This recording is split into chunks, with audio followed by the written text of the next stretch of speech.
Hello, everybody, and welcome to Masters of Real Estate. Today is a crazy market when it comes to the single-family home market right now, and we're going to talk all about it in today's video and the ways that you can benefit off of investing in single-family homes and the strategies that you should be implementing when investing in today's market climate, right? Some of the changes that we've seen occur lately have really put the single family market and a lot of real estate in a weird position, right? You got a very broken market, I'll call it right now, where you have very little supply because you have borrowers that are locked into their homes at sub 4% interest rates that if they were to go and try to trade up and sell their property and buy something else, they'd be trading up into a much bigger payment if the loan was relatively the same, right? So you have a lot of cash purchases and things like that occurring, and you have a lot less people that can afford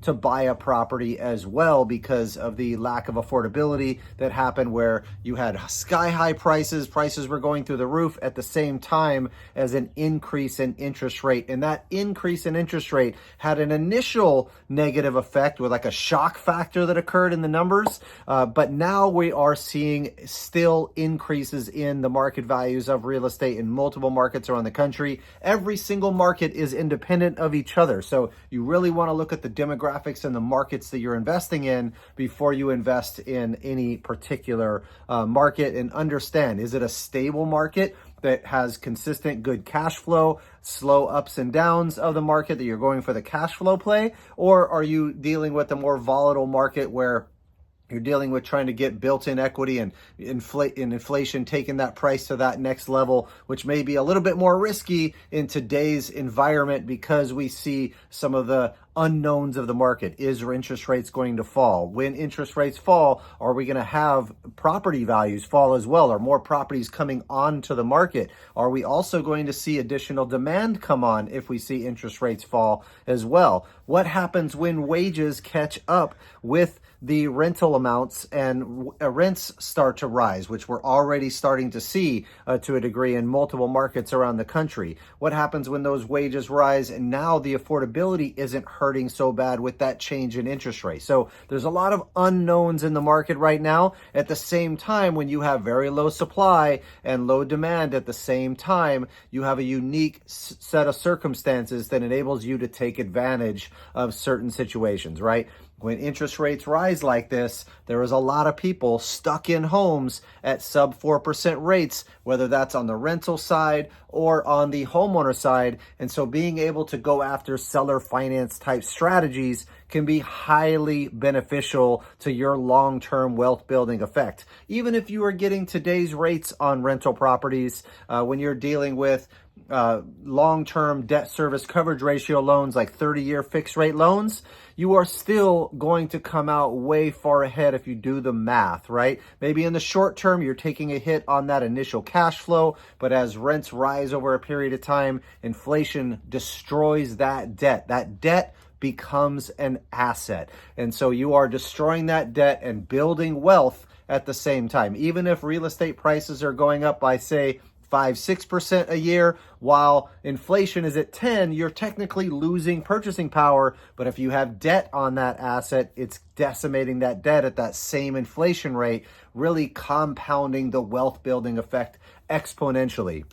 In addition to that, when you have inflationary pressures like this, you have inflationary pressure on wages at the same time. And so usually wages are a lagging indicator that come up over a period of time. They don't usually, rise to the occasion right away when you have inflation occurring, right? They're usually a lagging effect. And so you're going to start to see wages rise. And as those things rise, you're going to see rents start to be able to rise more, the affordability get a little bit better in those circumstances. Now, in the short run, you could have an economic disaster that occurs, a recession, a war, a million different things that could cause wages to decline even in an inflationary market. So you want to be careful there, know where you're investing, understand the economics of the population growth and the demand in the markets that you're investing in. But at the same time, long term, you should see a rise in those rents over a period of time. Now, I typically, when I'm investing in these single family homes, try to keep my rents a little bit above but underneath market rents. So then if there is a change in the market, if there's change in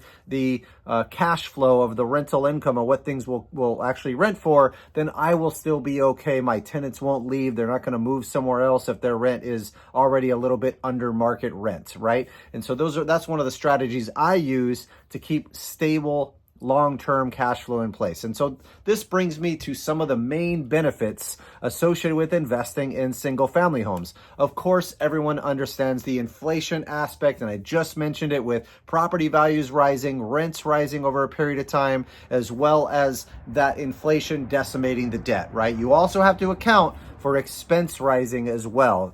You have property taxes, insurance, repairs, all those things can rise with inflation as well, usually at a much lower pace than what your rental values are in the first place, because your rents are usually higher than your monthly expenses, your monthly rents. Okay, so you're usually insulated there, but you should be putting an inflation rate to your expenses if you're going to put an inflation rate to your income and your values and things like that as well when you're doing your financial projections on these rental properties, okay?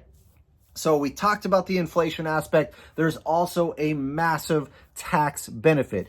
If you are not buying property every single year, you're probably missing out on some really, really good tax benefits and major wealth building components of that tax effect, okay? So we're talking about every year I buy assets so that I can front load the bonus depreciation on these things, take a big tax deduction in year one to be able to significantly increase my net worth over time, pay less in taxes or no taxes at all in some cases. Remember, this bonus depreciation can only be taken against other passive losses, not active income. Unless you are a full-time real estate professional or something along those lines, then you may be able to take it against all of your active income. Or if you are a passive if you're a full-time real estate investor and your spouse is not, you still may be able to take those big losses against your spouse's active income as well to significantly reduce your tax burden on an annual basis. I would suggest doing this every single year so that you can actually go out and take advantage every year and pay less taxes every single year that you purchase an asset. And now you're also compounding that wealth building effect with the other benefits.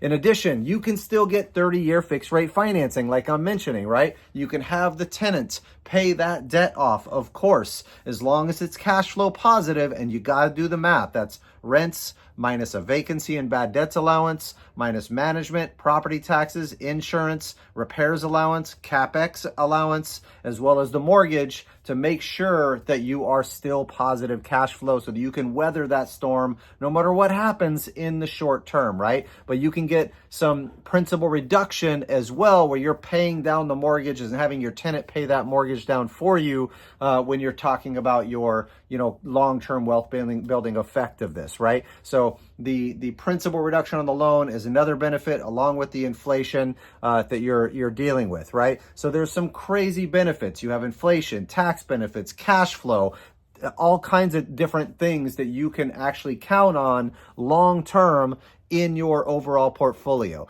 And I really like to do different strategies in today's market that are going to be beneficial in today's market. I like buying property with seller financing in place, usually preferably a little bit lower than market rates right now. And then if I want to refinance in the future, I can do that also and refinance and pay that entire loan off, the previous loan that's at a higher rate at that time, right? I can get interest-only loans from other investors or homeowners out there. It's a great time to try to take properties down via seller finance strategies. It's also a great time to sell properties on seller financing. And that's because, one, you can do an installment sale and you don't have to claim all of the taxes in year one that you would pay. You can pay the tax over a period of time as you collect the principal on that loan. And you can get some pretty good interest rates because the rates are higher right now. So you can seller finance at decent rates. You can even do what's called a wraparound mortgage and keep your current mortgage in place. You got to be careful about the due on sale clause and some of the issues that come up there. So definitely get the right legal and tax advice when you're doing these strategies, but they can be highly beneficial.